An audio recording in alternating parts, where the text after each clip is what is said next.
I spent 29 years as a North Carolina state coastal engineer, surveying shoreline erosion and dune stability up and down the Outer Banks. Before I retired to a small cottage cooperative called Salt Marsh Dune Cottages, built around a shared dune walkover, every deed in our co-op guarantees access to then a new resident, building his deck to a pre-storm walkover footprint map that a hurricane had quietly made obsolete 2 years earlier. Extended his deck straight into the reshaped dune corridor everyone else still needed to cross. When I pushed our board to enforce the walkover easement, I learned that the property manager we'd trusted to handle every storm damage insurance claim for 8 years had been steering every single repair to his own affiliated contractor and pocketing the gap between what the insurance paid out and what the actual work cost. By the time the state finished with him, the blocked walkover was the smallest thing he'd cost us. My name is Eugenia Slocum. I'm 62, and I spent 29 years as a coastal and shoreline engineer for the state of North Carolina, surveying dune stability and erosion patterns up and down the Outer Banks from Corolla to Ocracoke, before I retired 6 years ago to a small cottage cooperative on Hatteras Island called Salt Marsh Dune Cottages. My husband Thurgood passed 6 years ago, not long after I retired, and these days it's my daughter Junia, down in Raleigh, who calls most weekends to see how the dune's holding up. Salt Marsh Dune Cottages got organized back in 1985 by a group of families who pooled their savings to build a modest cluster of 22 raised cottages behind the primary dune. Back when this stretch of Hatteras was still considered too exposed and too expensive to develop the way it is now, rather than each family cutting its own separate path across a fragile, federally protected dune system. The founding members recorded a single shared dune walkover easement across every deed in the co-op. One elevated wooden crossing connecting every cottage to the beach without any family needing to cut its own trail through the dune vegetation that actually holds the whole system together. I want to explain why that walkover matters as much as it does, because it's the whole reason this story unfolds the way it does. A barrier island dune isn't decoration. It's the only thing standing between 22 cottages and a direct storm surge, and every unauthorized cut or crossing through that dune vegetation weakens the root structure holding the sand in place during the next hurricane.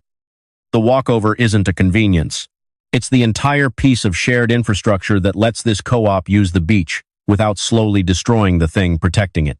I've served on the co-op shoreline committee for 5 of my 6 years here, a volunteer role that mostly involves reviewing any proposed construction near the dune corridor, coordinating post-storm dune assessments with the state's own coastal management office, and occasionally walking a disputed stretch of walkover with a newer resident who isn't sure what the recorded easement actually requires of them.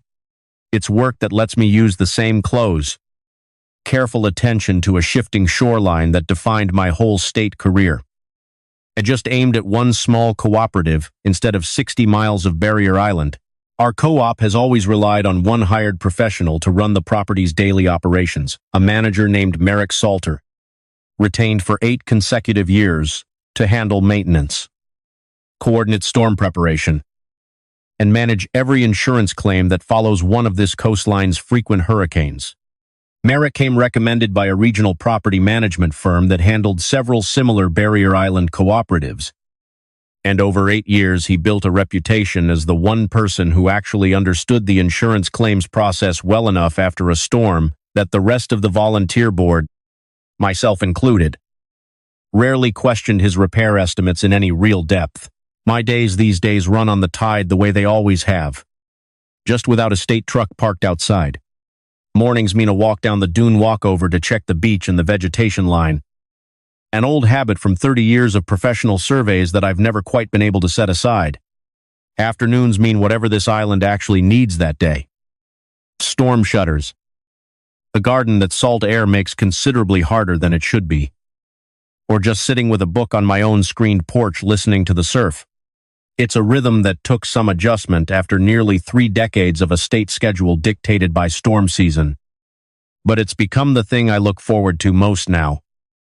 Even during the anxious stretch of a hurricane watch, Salt Marsh Dune Cottages has changed some since the founding families first organized it. the way any 40-year-old barrier island cooperative eventually does. A handful of founding members are still here. People who remember this stretch of coast before the Dune walkover was ever formally built. But a growing share of newer residents bought in specifically for the beach access and the isolation, rather than any real involvement in the co-op's governance. Residents who understand salt marsh dune cottages exists, but don't always understand why the walkover easement and the storm insurance process matter as much as they do. I don't hold that against anyone. You don't need to understand dune ecology to love watching a sunrise over the Atlantic, but it does mean fewer and fewer residents each year could actually explain the co-op's share obligations from memory. Myself and a shrinking handful of others aside, my own cottage sits close enough to the shared walkover that I can hear the boards creak most mornings during the summer season. Close enough that I've probably logged more hours watching that particular stretch of dune than any other member of this co-op. I spent 29 years learning to read a dune's vegetation line for what a map alone could never tell you. And I've come to understand that same close attention doesn't retire just because the state paycheck does. I came to coastal engineering almost by accident. The way a lot of career choices happen when you're not actually looking for one. I grew up inland, in Greensboro, and only saw the ocean for the first time on a high school trip to Nag's Head. But something about watching a beach visibly rearrange itself within a single afternoon's tide cycle stuck with me through an engineering degree I'd originally intended for bridges. Thurgood used to say I approached a shifting dune with the same patient. Skeptical attention I'd bring to a suspect load calculation, which he meant as a compliment, and which I've come to understand really was one. Since both disciplines reward exactly the same kind of stubborn attention to a thing that refuses to hold still long enough to trust at a glance, I spent nearly a decade of my early career working shoreline stabilization projects up and down this same stretch of Hatteras before I ever imagined living here myself. Walking dune lines with survey equipment slung over my shoulder and learning, slowly, that a coastline never actually finishes moving. It just moves slowly enough most people mistake it for standing still. That early fieldwork taught me to distrust any map more than a season or two old. A habit that would matter more than I ever expected once I traded a state truck for a resident's own porch. Thurgood and I bought into this co-op the year I made senior engineer. Back when a state salary and his own income as a marine biology instructor at the local community college could just barely stretch to a cottage share if you didn't mind a place that needed real work after every storm season. He used to joke that between the two of us we'd covered every angle of understanding this coastline. Him teaching students what actually lived in the water, and me making sure the land itself stayed put long enough for anyone to keep living beside it. He passed quietly, in his sleep, the winter after I retired. The kind of ending that still strikes me as almost unfair, given how much he'd been looking forward to slower mornings together, after decades of both of us, working schedules dictated by storm season and semester calendars alike. Junia was already settled in Raleigh with her own family by then, and I've never quite decided whether staying out here alone was the right call or simply the only one I was willing to consider seriously at the time. I still remember, 6 years ago, sitting through my first shoreline committee meeting and watching Merrick walk the room through that year's post-storm repair estimates and insurance claim status with the easy, practiced fluency of a man who'd clearly done this many times before, citing adjuster timelines and contractor availability with a confidence the rest of us simply took at face value. I remember thinking, at the time, how fortunate we were to have a manager this experienced, handling something this financially important after every hurricane season. It didn't occur to me until years later, with my own professional background in exactly this kind of careful documentation review, to wonder whether that same fluency might, eventually, become exactly the kind of cover a real problem could hide behind. The cottage nearest the co-op's southern boundary, a raised property that had sat vacant for a couple of years after its previous owner passed, sold last spring to a man named Barclay Sumner, an enthusiastic new resident who wanted to extend his existing deck to match the footprint shown on an official-looking dune walkover map he'd found in the co-op's own shared property file. Barclay pulled that map, drafted not long after the co-op's original 1,985 construction and never updated since. and built his deck extension to align precisely with the walkover corridor as it appeared on that decades-old document. It wasn't until his contractor started framing the extension that anyone on the shoreline committee realized where the deck was actually going. A hurricane 2 years earlier had reshaped this stretch of dune considerably, shifting the actual physically walkable walkover corridor a good 15 feet from where it had sat when that old map was drafted. A shift our own committee had tracked and adjusted the physical boardwalk to accommodate at the time, without anyone ever thinking to update the reference map still sitting in the shared property file that Barclay had innocently consulted. I walked over to Barclay's cottage the same week construction began, mostly out of the same instinct that had made me flag 100 shoreline surveys that looked accurate on paper, but no longer matched a coastline that had quietly moved since the last time anyone measured it. "Barclay, I don't believe we've properly met," I said. "I'm Eugenia, off the shoreline committee. Your deck extension sits right across the current walkover corridor, and I understand you built it to a map we still had on file." Barclay looked genuinely stunned at the news. "I specifically pulled the co-op's own dune walkover map before I built anything," he said. "I built exactly to what that document showed. If the actual corridors moved since then, and nobody updated that map, that's news to me. And I built in good faith off what your own file told me was accurate.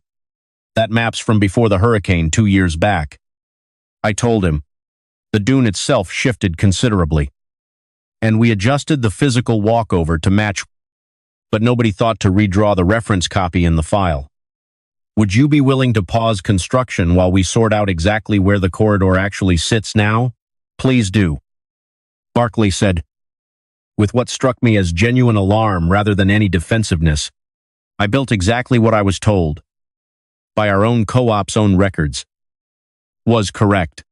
If those records are simply out of date, I want that fixed, and I want to make this right with everyone here. I want to explain why I didn't simply treat the outdated map as the end of the matter. Since a resident or two suggested exactly that once word got around, a barrier island dune doesn't hold still the way a subdivision lot line does. Every significant storm can shift a walkover corridor's actual footprint, and the responsibility for keeping a co-op's own reference records current after each of those shifts belongs squarely to the co-op itself, not to any individual member consulting a file in good faith. That gap wasn't Barclay's fault, and it wasn't fully any single board member's fault either, in the sense that updating a dune map after every storm is exactly the kind of unglamorous maintenance task that's easy to let slip. But it was a gap that had just cost this co-op its primary walkover access, regardless of who was ultimately responsible for letting the map go stale.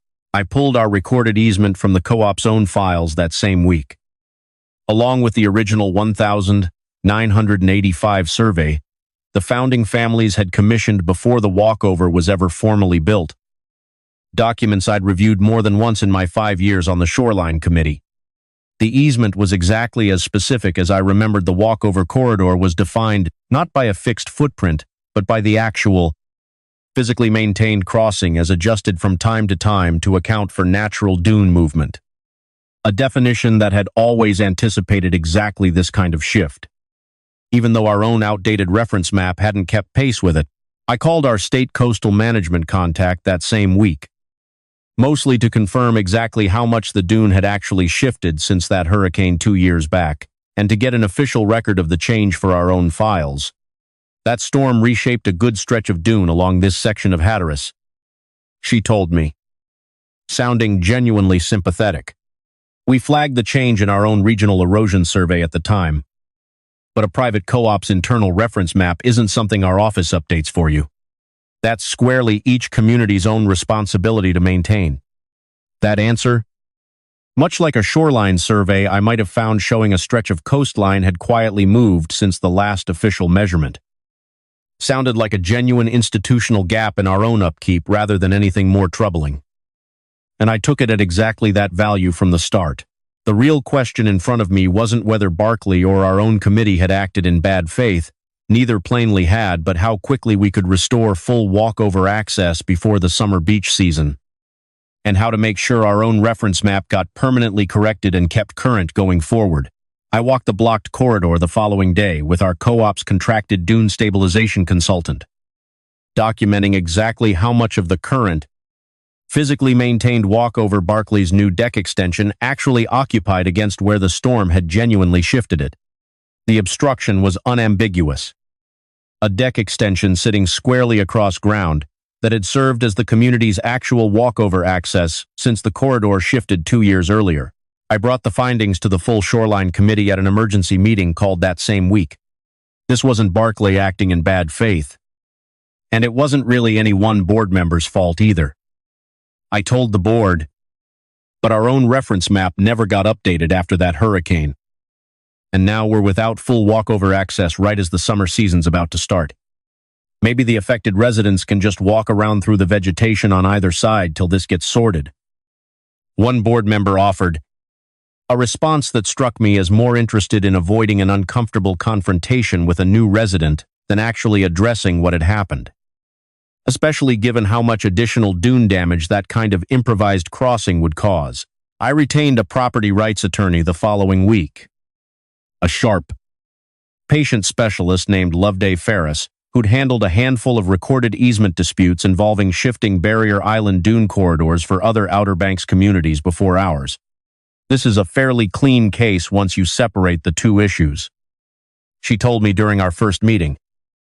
Spreading the survey and the consultant's measurements across her desk, your new resident relied, in good faith, on an official-looking map your own co-op kept on file. Your community's own failure to update that map after a known storm event created the exact conditions for this misunderstanding. Neither one requires anything dramatic against Barclay personally. It just requires relocating his deck extension and getting your own board to formally correct and maintain a current reference map going forward. Loveday sent Barclay a straightforward request to relocate his deck extension clear of the current corridor. And he agreed without any resistance. Genuinely eager to fix a problem he hadn't understood, he'd created. She separately drafted a formal board policy requiring the co-op's own reference map be surveyed and updated after every named storm event going forward, closing the exact gap that had let a 2-year-old map override a coastline that had already moved on without it. I brought the resolution to Barclay directly, catching him at his half-built deck one afternoon. I want you to know none of us think you did anything wrong here. I told him, you checked our own records and got an outdated answer from them. This is on our own maintenance lapse, not on you. I appreciate you saying that. Barclay said, I never wanted my own deck plans to cost this whole co-op. It's walkover access for a season. I'll relocate the extension immediately, whatever it costs. And I'd like to help make sure the board actually keeps that map current from now on. Loveday laid out a straightforward path for this first dispute. Since there was no real disagreement to resolve, once everyone understood what had actually happened, Barclay relocated his deck extension clear of the current walkover corridor at his own expense. And the board formally adopted the post-storm map update policy Loveday had drafted. This one resolves itself quickly because everyone involved is acting in good faith, including your own committee once it understood the actual cause of the gap. Loveday told me, the real work here is making sure this particular maintenance lapse gets permanently addressed so it can't blindside the next resident the way it blindsided Barclay. Here's the micro setback: relocating a deck extension built on raised pilings driven into sandy soil required pulling and resetting the pilings entirely rather than simply reframing the deck itself, which took considerably longer than a fresh build would have. And the walkover corridor remained partially obstructed for several additional weeks, while the work proceeded right up against the start of peak summer beach season. This is the frustrating part of doing the correction properly. Our stabilization consultant told me, rushing the piling removal risks, destabilizing the surrounding dune vegetation, the walkover corridor actually depends on. And then we're fixing two problems instead of one. Those additional weeks were harder on our summer residents than I let on to the board during our regular check-ins. Since several families had to reroute beach access around a genuinely awkward detour during exactly the stretch of the year when full walkover access matters most, the relocated deck was completed within 6 weeks. Barclay, covering the complete cost of the piling removal and rebuild. And the board's corrected map policy was formally adopted at the same meeting. The walkover was restored to full access. I want you to know I don't hold any of this against your co-op. Barclay told me at a community gathering not long after. Everybody handled it honestly, once the problem was understood, including your own committee. To its credit. I just wish I'd asked to see a current survey before I ever broke ground. I remember that gathering feeling like about as clean a resolution as a blocked easement dispute ever gets an honest institutional lapse. An honest response. And a fix that actually addressed the real underlying problem rather than just punishing whoever happened to be standing closest to it. It's strange now. Looking back, how contained that whole matter felt at the time. Given everything, it turned out to be the opening chapter of, I assumed, once Barclay's situation resolved, that this was the end of it. I was wrong. And it was Loveday's own routine step of pulling several years of the co-op's own storm damage insurance claims to confirm the corrected map policy wouldn't complicate any pending repair work. That showed me exactly how wrong. While reviewing those insurance claims, Loveday noticed that the repair costs the co-op had actually paid out to Merrick's affiliated contractor across several storms ran meaningfully higher than what she found comparable repair work should have cost. Based on independent contractor estimates she gathered for similar storm damage elsewhere on the island. I brought the discrepancy to Loveday the following week, mostly expecting a reasonable explanation involving the genuinely higher costs of Barrier Island construction logistics. And what her subsequent records request uncovered reframed the entire situation. Nested among years of otherwise unremarkable insurance claim files was a consistent pattern of insurance payouts, calculated by adjusters based on standard regional repair estimates, running meaningfully higher than what Merrick's own affiliated contractor had actually invoiced the co-op for completing the same work. Look at how consistently this gap shows up once you actually compare what the insurance company paid out against what the contractor actually billed. Loveday told me, spreading years of insurance claim files and contractor invoices across her office table, and obtained through a records request, Merrick submitted the higher insurance estimate for reimbursement every time. And the actual work, according to his own contractor's internal invoices, cost considerably less to complete. For years, I pulled my own professional experience with exactly this kind of discrepancy that same week. Out of the same instinct that had once sent me cross-referencing a suspicious erosion control project's claimed material costs against its actual, physically verified scope of work. The pattern across the insurance files was remarkably consistent nearly every storm damage claim, regardless of the specific repair involved, showed the same proportional gap between what the insurance company reimbursed and what the actual work genuinely cost. I called Merrick that same week, mostly to ask directly about the discrepancy before I brought the finding to the rest of the board. Every claim I've ever submitted reflects the legitimate cost of storm repair work on a barrier island, which runs considerably higher than inland construction, he said, with a confidence that struck me, in hindsight, as considerably more rehearsed than it had seemed in the moment. Materials, equipment access, and specialized coastal contractors all cost more out here. That's standard practice for this kind of work. That detail an 8-year property manager's reputation for insurance process fluency apparently substituting, for years, for any actual verification of what storm repairs had really cost against what the co-op was actually reimbursed for, turned out to matter more than either of us understood standing in that conversation. Merrick Salter had served as Salt Marsh Dune Cottage's property manager for 8 consecutive years, a tenure built on a reputation, earned early and never seriously questioned since. As the one professional whose command of the insurance claims process after a hurricane the rest of us simply didn't feel qualified to second guess. Nobody in 8 years of storm season committee meetings had ever needed to ask what happened when the manager entrusted with honestly handling every repair claim started quietly steering that work to a contractor he had an undisclosed financial relationship with. I want to answer plainly why Merrick believed he could run this pattern across 8 years without anyone noticing.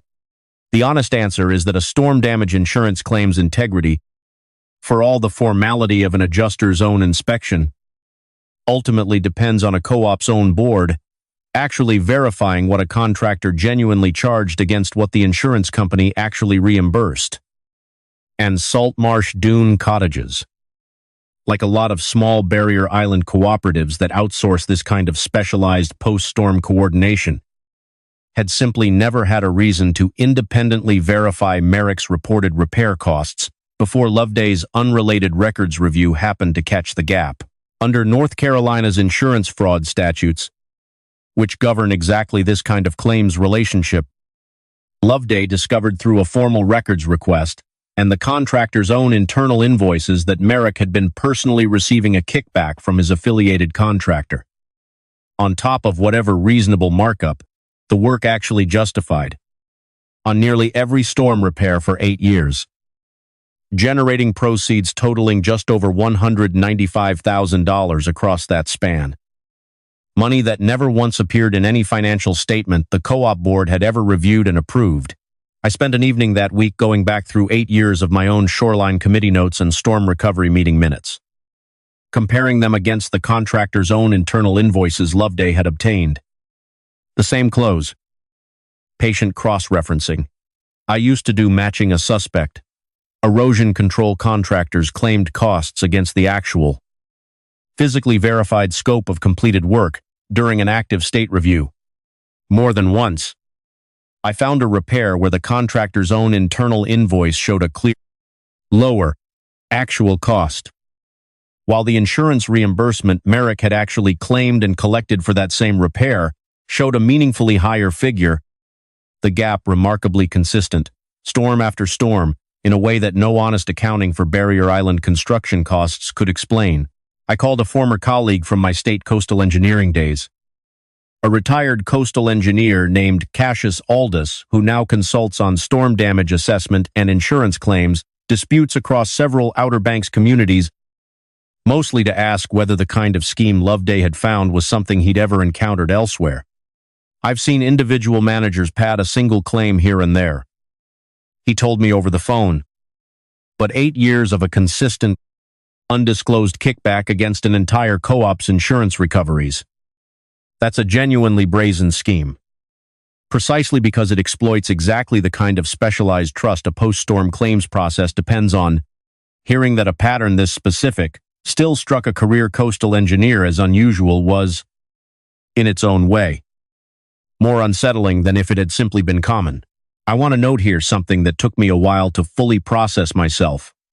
North Carolina's own insurance regulations had always given any policyholder the right to request an independent, itemized breakdown of any contractor's actual invoiced costs for insurance-funded repair work at any time, a right almost nobody in this co-op had ever exercised in 8 years, myself included, simply because Merrick's own claims paperwork was fluent enough, only fast, that asking to see the contractor's actual internal invoices felt almost like an accusation rather than routine diligence.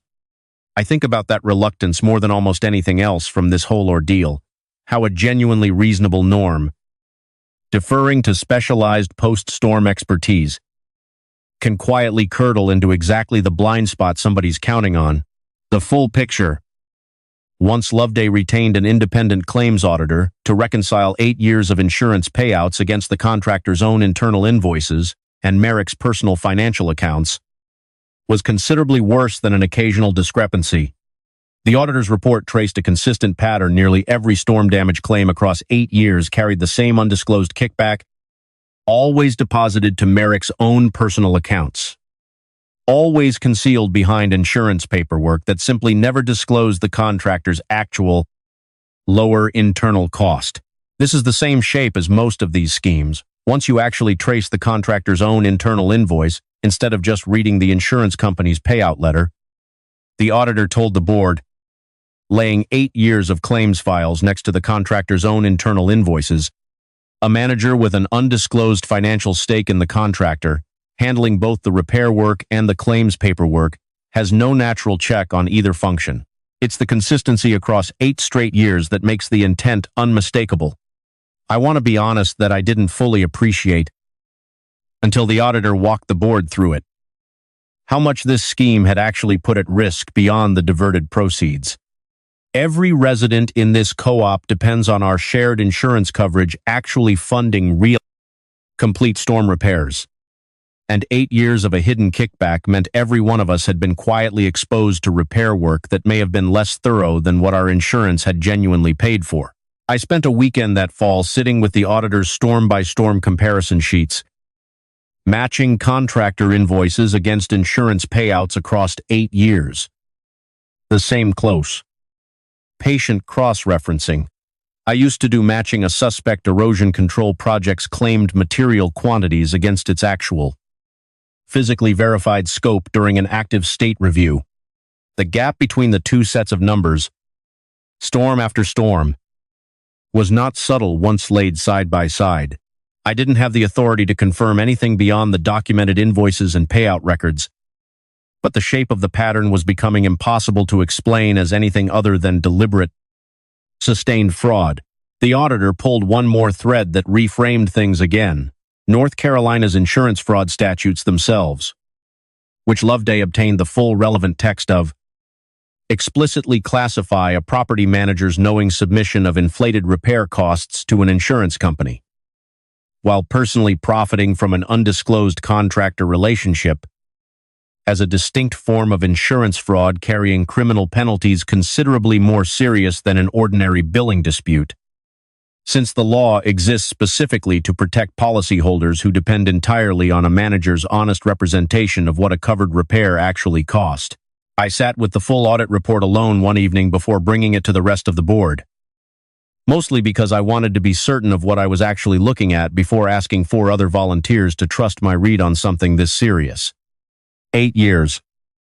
$195,000 in undisclosed kickbacks. And every resident's own storm protection quietly compromised the whole time by the one man we'd trusted to handle it honestly. My daughter Junia called that same night for our usual check-in and found me still at the kitchen table with the report spread out well past midnight. And she stayed on the phone quietly while I talked through it out loud.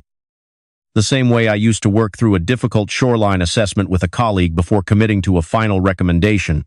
I brought the audit report and Merrick's kickback scheme directly to our co-op's 4 other board members at a specially called meeting, all of whom, to their credit, seemed genuinely stunned by the scale of what the documents showed. We trusted Merrick specifically because he was the one person who actually understood the insurance claims process in real depth. Sherwood Pace, our board president, told me, visibly shaken. I signed off on his repair recommendations for years without ever once asking to see the contractor's actual internal invoices.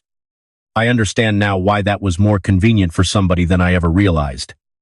I requested Merrick's contract be terminated directly at that meeting, laying out the kickback scheme in front of a room that included several residents whose own storm repairs had, unbeknownst to them, have been quietly handled through this arrangement for years. Every claim I've ever submitted reflects the legitimate cost of storm repair work on a barrier island, Merrick said. When the board invited him to respond, I don't believe there's any actual fraud here. My contractor relationship is simply built on years of reliable work out here, which isn't easy to find. Your contractor's own internal invoices show a consistently lower actual cost than what you submitted to the insurance company. Storm after storm. For 8 straight years, Sherwood said. A reliable working relationship doesn't explain a consistent, undisclosed kickback on nearly every single claim this co-op ever filed. A third board member, Winifred Tarr, who joined the committee only 2 years earlier, and had grown close enough to the co-op's repair patterns to have noticed the same contractor's name on every single invoice without ever fully naming the pattern, asked the question that seemed to land hardest in that room. Merrick, did you personally select this contractor for every one of these jobs yourself? Or did anyone else at the co-op ever question why we never once got a competing bid? Merrick's answer was a long pause, followed by an admission that he had, in fact, personally selected and negotiated with this contractor exclusively across all 8 years. a detail that undercut whatever thin defense he might otherwise have offered about a board-approved vendor relationship. Loveday laid out 3 paths forward, all running through channels considerably more serious than our earlier dispute with Barclay. First, the North Carolina Department of Insurance needed formal notice of the kickback scheme, since the state maintains oversight of exactly this kind of claims fraud. Second, North Carolina law treats a property manager's knowing submission of inflated repair costs while personally profiting from an undisclosed contractor relationship as a distinct form of insurance fraud, a remedy considerably more serious than an ordinary billing dispute. Since the state treats concealed kickbacks on insurance-funded repairs as fraud rather than a mere accounting disagreement. Third, the co-op deserved a straightforward civil path to recover the proceeds Merrick had personally diverted. I'd pursue all 3 simultaneously. Loveday told the board. The department notice protects an insurance claim system. Every barrier island community in this state depends on it. The criminal referral treats this as the fraud it actually is, rather than a mere billing dispute. And the disgorgement suit gives this co-op a clean path to recover whatever Merrick personally diverted. We filed formal notice with the North Carolina Department of Insurance that winter, attaching the auditor's full report and 8 years of reconciled claims, files, and contractor invoices. We filed the criminal referral the same week, and separately filed the civil disgorgement action, seeking recovery of Merrick's diverted proceeds on behalf of the co-op.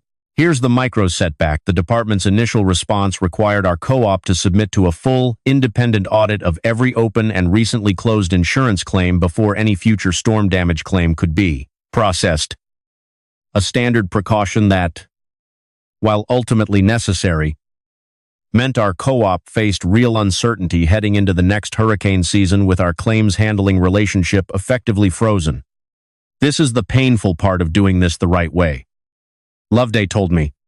A full audit protects the integrity of every future claim this co-op ever files. It also means the community absorbs real short-term risk for a problem one person created. Sherwood raised a second concern at that same meeting that hadn't fully occurred to me until he said it aloud. If Merrick anticipates this investigation dragging on, he said, there's nothing stopping him from managing another small barrier island community's insurance claims in the meantime. Given how convincingly he can talk about storm repair costs. Loveday agreed. The concern was legitimate and flagged it directly to the state's Property Management Licensing Office, which added a note to its own statewide file recommending any future coastal community independently verify a property manager's claimed repair costs against the actual contractor's own invoices before relying on self-reported claims paperwork. That winter stretched longer than I'd hoped, largely because both the department's full audit and the criminal referral moved at the deliberate pace these processes generally do. And more than one evening found me at my kitchen table with Loveday's case binder, wondering whether our co-op would even have functioning insurance coverage before the next hurricane season arrived. The turning point came when the department's own investigators, conducting a full independent reconciliation of every claim against the contractor's own subpoenaed internal records, rather than relying on any of Merrick's prior submissions, confirmed a clean, consistent kickback pattern across the entire 8-year period, meaning our co-op's insurance relationship could be restored in full based on hard, verified numbers rather than any disputed estimate. The department approved our co-op's continued good standing within 8 weeks of that finding. Once the kickback pattern was cleanly verified claim by claim, allowing our storm damage coverage to move forward under a new property manager with a formal requirement for independent contractor bidding on all future repair work. Sherwood Pace called a special meeting that spring to formally present the results of both the department's investigation and the criminal referral.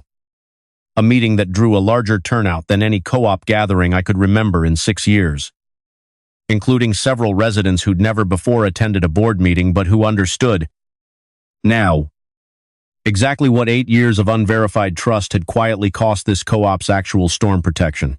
I spent the afternoon before that meeting walking the restored walkover alone, checking Barclay's relocated deck one more time out of the same old habit that had started this whole process months earlier, and found myself thinking less about Merrick specifically than about how ordinary the whole slow drift into it must have felt from the inside. It's a strange thing, standing on a stretch of boardwalk you've walked 100 times, to realize the actual contractor invoices that should have been checked all along had simply never been asked for. It just took someone willing to actually ask. Barclay, whose own resolved dispute now felt almost quaint by comparison, spoke during that meeting, addressing the room from the back.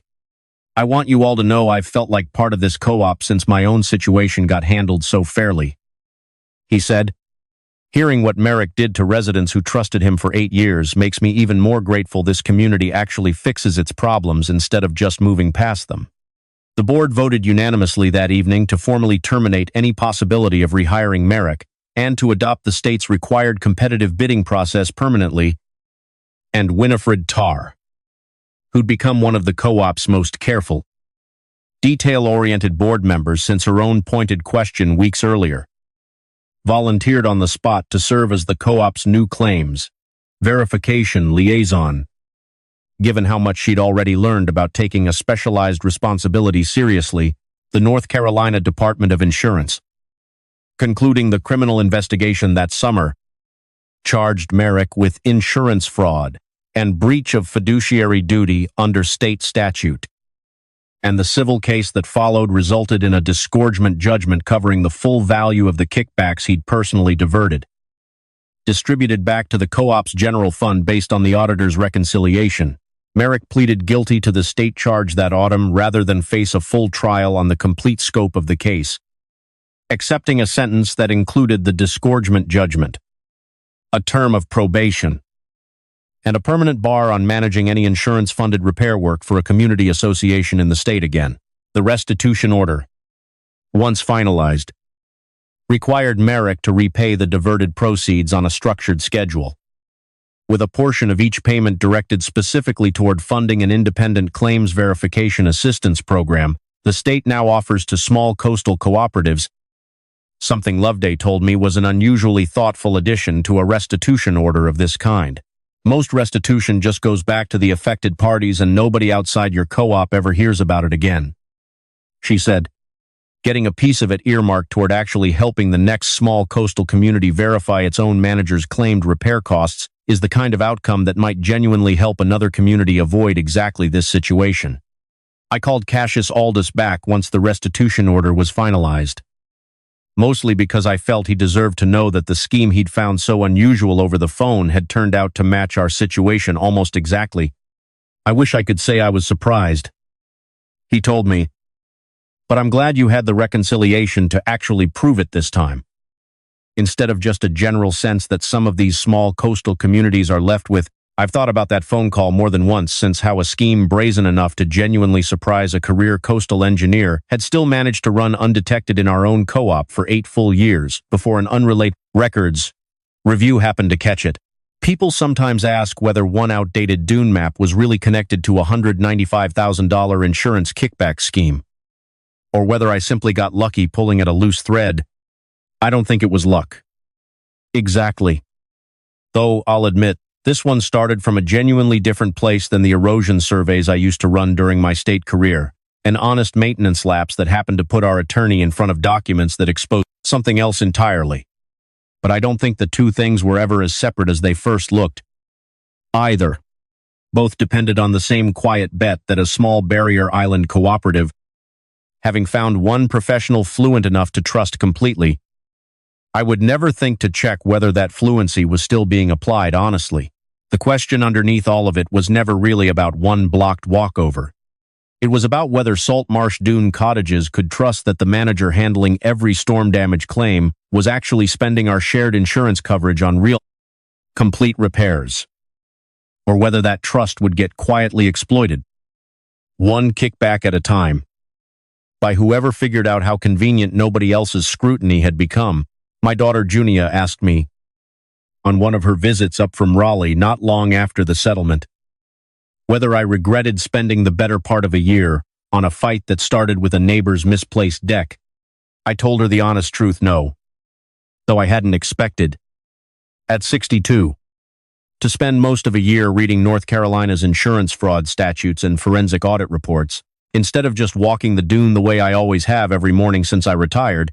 She told me that sounded exactly like the kind of thing I'd spent 29 years training for without ever expecting to actually need it again. Which is about as fair an assessment as anyone's offered me since. I think about Merrick more than I expected to. Honestly, in the month since this resolved, 8 years is a long time to hold a co-op's trust, honestly, before a pattern like this takes hold. I don't think he set out, in year one, planning anything, like what it eventually became. I suspect the first small kickback, taken quietly after a storm when his own margins were running thinner than he'd hoped on a job that came in under budget. Felt like a reasonable adjustment he told himself he'd correct once business improved. And each subsequent storm simply got easier to justify than admitting the first one had ever happened. I don't offer that as an excuse. I offer it because it's a more useful lesson than simply calling him greedy and moving on.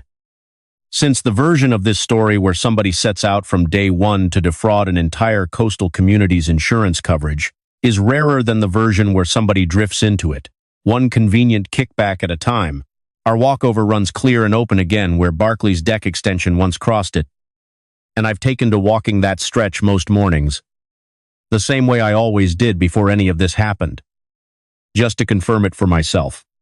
Barclay stops by my cottage most weeks now, mostly to compare notes on dune vegetation, since he's become considerably more involved in the co-op's shared shoreline monitoring than he ever expected to be.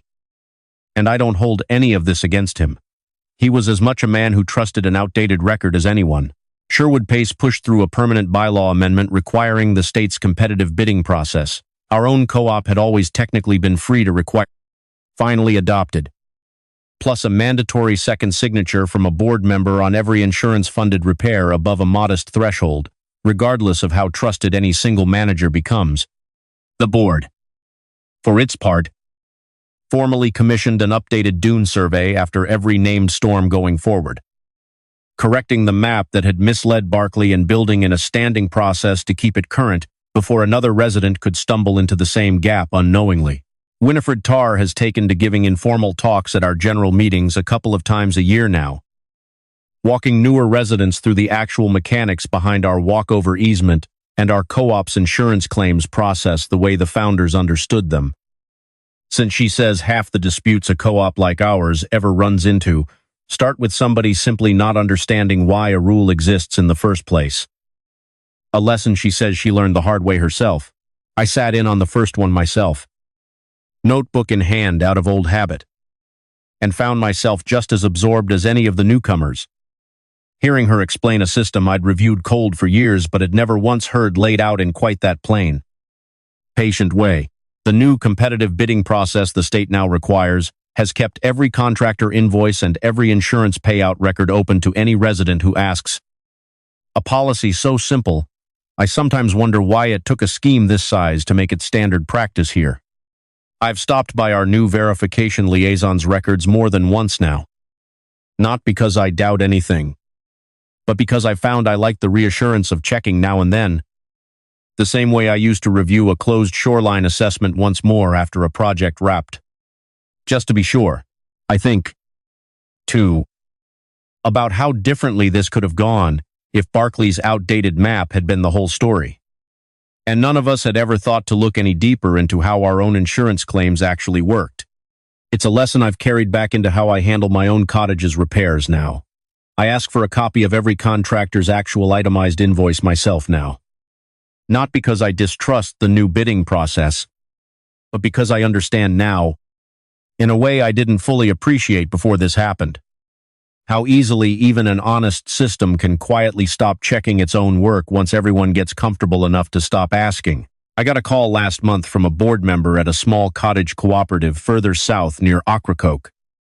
A woman named Marigold Stansel, who'd read about our case in a regional coastal homeowners newsletter and wanted to know how we'd gone about proving the kickback scheme held up under real scrutiny. I spent the better part of an hour on the phone with her, walking through the same storm-by-storm cross-check I'd run almost by instinct the week Loveday first noticed the discrepancy in our own claims files. I told her the same thing I'd tell any small coastal community in this position: don't start by assuming bad faith. Start by simply asking to see the contractor's own itemized invoice. Because an honest manager will produce it without hesitation. And the one who can't, or won't, has usually already told you everything you actually need to know. It struck me, hanging up that call, that this was probably closer to the actual point of all of it than any restitution figure or criminal conviction. One more small community somewhere else on this coast, now knowing exactly what to check, and exactly how to ask for it. Before their own trusted manager's convenience quietly became something else entirely. I think, too, about how much of my own certainty in this whole ordeal came from a career most of my neighbors never fully understood the shape of. Coastal engineering work teaches you a particular kind of stubbornness about verifying a claim against its actual physical reality. Since a map-stated shoreline meaning something other than what the land actually shows isn't a hypothetical risk out there. It's the entire basis of an accurate erosion survey. I didn't consciously import that stubbornness into a volunteer seat on a small co-op's shoreline committee. It just came with me. The same way. A particular way of reading a survey for what it doesn't say comes with you wherever you go. And I've come to think it's exactly the kind of stubbornness a small barrier island cooperative needs somewhere on its board. Even if most residents would never think to look for it in a retired state engineer, coastal engineering work also taught me something else. Something I didn't fully appreciate until Merrick, that the most convincing frauds are almost never the ones built on outright lies. They're built on a technically true statement told in a way designed to keep you from asking the one follow-up question that would unravel it. Barrier Island construction costs more than inland work was. In some narrow sense. True. It just wasn't the whole truth. And it was phrased with exactly enough plausibility that a room full of trusting residents never thought to ask how much more, or where that difference actually went. I've started teaching a small, informal class here now, mostly for newer residents, on reading a contractor invoice the way I used to read a shoreline survey, looking specifically for what a technically accurate document chooses, not to say, I didn't do any of this out of anger at Barclay, whose honest reliance on our own outdated map started this whole chain of events. Or even really at Merrick.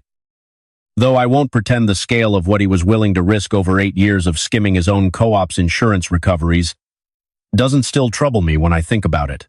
I did it because that walkover and that insurance coverage were both built by families who understood this co-op couldn't survive without honest shared access and honestly spent storm protection. And because Sherwood and Winifred and a room full of neighbors were willing, once somebody showed them what was actually happening, to stand up and say it mattered. Turns out that's most of what keeping a co-op's promise intact actually requires. Somebody willing to keep checking the actual invoice against the actual payout. And enough neighbors willing, when it matters, to show up and ask why the numbers don't add up. This video is a dramatized storytelling narrative based on real-life themes and homeowners association and insurance fraud regulations. Names, characters, and specific locations are fictional or have been changed for privacy. Visuals are generated using AI tools for illustrative purposes only. This content is for entertainment purposes and does not constitute legal advice. If your community's most trusted professional has been handling something highly specialized without much outside verification for years, would you know how to check whether that expertise is still being applied honestly?